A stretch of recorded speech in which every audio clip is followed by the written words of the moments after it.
Hi there, this is Ranjit and welcome to my YouTube channel. That's youtube.com/Geekyranjit. And actually I wanted to start this new series in which I explain you about one concept or one acronym. That's a technical thing, and I would like to call this series as Geekyranjit Explains. And actually I wanted to do this a lot earlier, but I got caught up a lot with these mobile phone reviews, etc. They never seem to stop, and you guys never seem to stop requesting about that. So I got so much caught up on that, but I've decided that every week I'll take up one topic and I'll make a video about it. And I want to do this I'll post one new, video every Thursday, and it will be titled by Geekyranjit Explains by that topic. And this week I want to start with a simple topic called DNS and why it's important. So let's have a look at the same.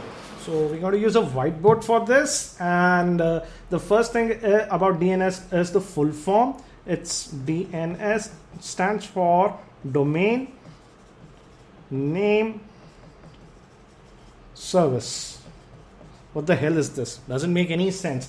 And if you have been using internet for some time, you must have heard terms like that. The DNS server is down, the DNS server is slow, and stuff like that. And why is DNS important? For example, let me give you a crude example. Let's call this your internet, and this is your web browser, standard web browser. And whenever you type an address for a site, for example, let's say tech2bus.com, and you just type in your browser tech2bus.com. It's easy to remember, no issues. But actually the internet does not know what IP address this tech2bus has. Actually, internally the tech2bus might have some address like this.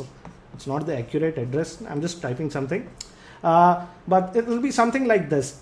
And to retrieve that web page, this has to be known, and this is what actually DNS does.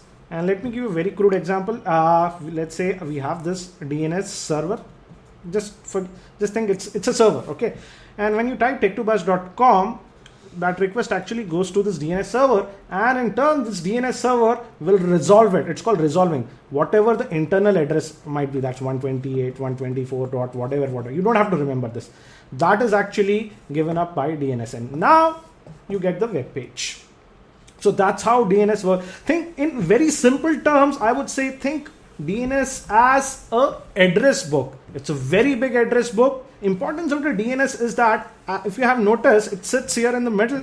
Every request that you type on your web browser, whatever goes here. So it is imperative that your DNS server is a fast one. If it's a slow, everything will become actually very slow. For example, in early days when I was using BSNL broadband, their DNS servers used to be so slow that every lookup, for example, even a simple page like CNN, to resolve it used to take about 10 seconds or so. So if a DNS server is slow, everything slows down. Fortunately, you can change the DNS on your computer. Actually, you automatically get a DNS server with your ISP. You actually don't have to worry about it too much. But I actually do not use the DNS server that I get from my ISP, but I manually use a different DNS server. And you might ask why. The thing is that many times these small ISPs DNS servers are not highly optimized, hence they are slow. So what can you do to fix it? It's very simple. Actually, there are dedicated providers that provide DNS service for free. Example, Google also provides it, and I actually use Google's DNS. Their IP address is, just note this, 8.8.8. There is also one more highly popular that's known as OpenDNS.org, and you can use these as alternative DNS servers, and in most cases it can increase your browsing experience by using these third-party DNS servers. And you might ask, where do I change this DNS? Actually, if you're using a router, if you open the routers page, you'll have two options called primary DNS server. Don't get scared of these terms, primary and secondary. Actually, they might be pre-populated by your ISP because your ISP has to provide them automatically. They generally provide their own DNS server. You can safely change these to your custom. For example, as I said, what I do is generally I change the primary DNS to Google DNS, and I just leave the secondary DNS to my ISP for backups. So example, if I want to put it to my, Google DNS, I just change the primary DNS to 8.8.8.8.